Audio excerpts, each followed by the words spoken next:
Buenas tardes para todos, mi nombre es Stephanie Pongo y hoy traemos un reportaje sobre el proceso de paz, pero antes de hablar de este haremos una reconstrucción de la historia.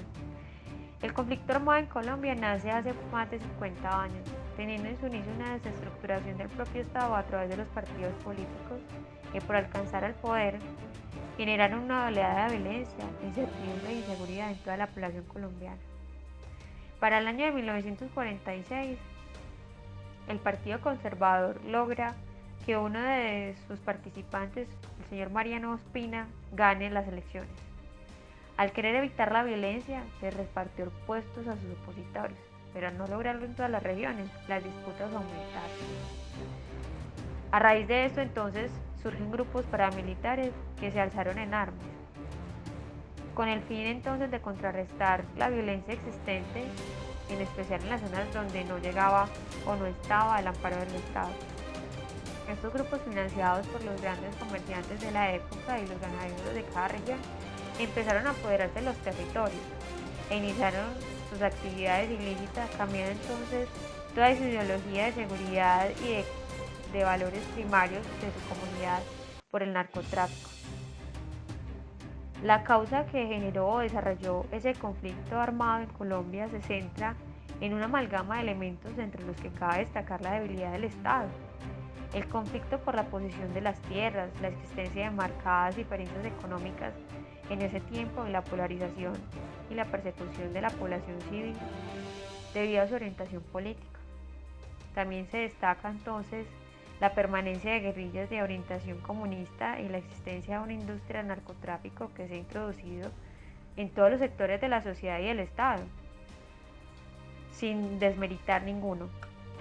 De esta manera entonces nacen los varios grupos ilegales en Colombia, como es el movimiento 19 de abril, llamado entonces a secas M19, el Ejército de Liberación Nacional, que es el ELN, el Ejército Popular de Liberación, que sería entonces el EPL, paramilitares, las FARC, las Fuerzas Armadas Revolucionarias de Colombia, entre otros.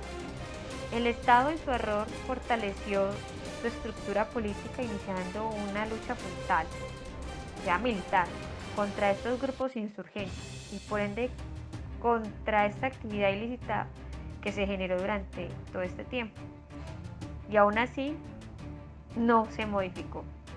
Lo que tuvo que hacer es reinventarse y lograr entonces encontrar la medida de que estos procesos se hicieran de forma pacífica y llegaron entonces a los diálogos de paz. Para darle paso a esta información, continúa mi compañera Carol Garro. Muchas gracias. Buenas tardes para todos y desde el Centro de Noticias, quien les informa, Carol Sánchez Garro. Damos continuidad a la noticia teniendo en cuenta que estos procesos de paz en el país son un deseo y una necesidad para todos los colombianos. Se vela siempre por un bien común para toda la comunidad, creando conciencia nacional. Es importante saber que para lograr la paz debemos tener bases sólidas que se caractericen por la justicia social, la democracia participativa y el respeto a los derechos humanos. Es muy importante resaltar que para la década de los 50, los miembros de la guerrilla se suscribieron a un acuerdo de paz, que tuvo como punto final el desarme, la desmovilización y la contratación laboral para unos cuantos. También algunos dirigentes fueron asesinados y la estructura del poder quedó intacta. Los que no fueron recompensados fueron los campesinos, quienes tuvieron más de 300.000 muertos y millones de pérdidas. Nunca fueron compensados por todo el daño que les ocasionaron. Y continuando con la noticia, informó que para la década de los 80 se abrió un nuevo proceso de paz, el cual no tuvo éxito, debido al genocidio de más de 300.500 militares, incurriendo así en el fracaso total del acuerdo de paz.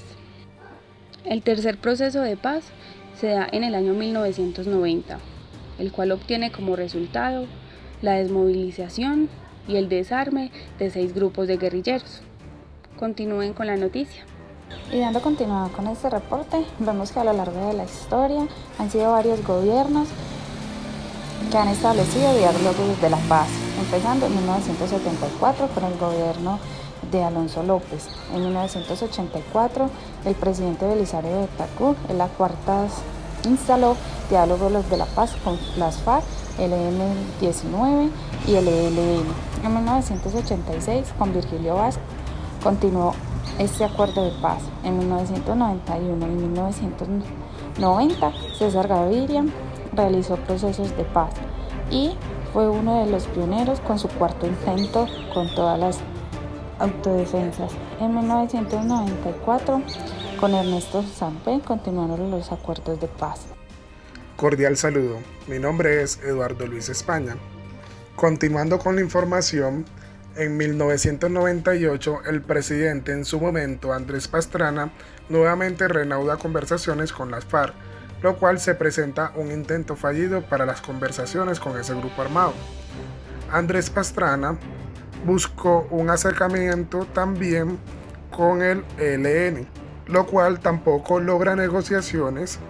Luego, el ELN en el año 1998 presenta su propuesta de paz, dando inicio a una conversación con el gobierno.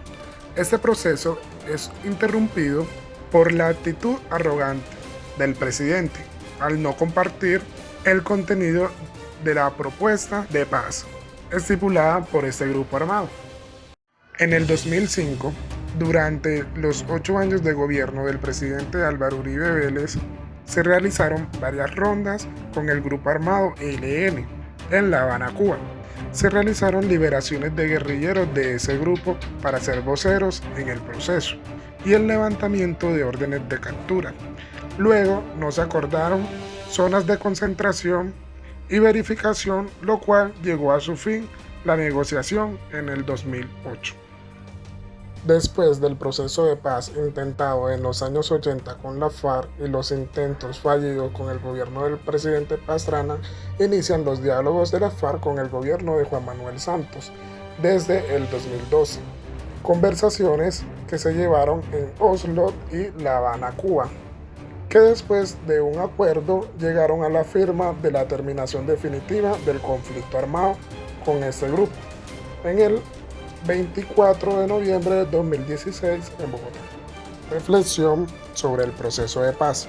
El conflicto en Colombia lleva más de medio siglo y muchas víctimas directas. Se ha dejado claro que las victorias a estas guerras no se les llega con las armas y al contrario terminan con la autoexclusión de sectores de la población. Se busca un proceso de paz para que no se presenten más víctimas, muertes, abusos, violaciones, extorsiones, desplazamientos forzados, entre otros esos factores.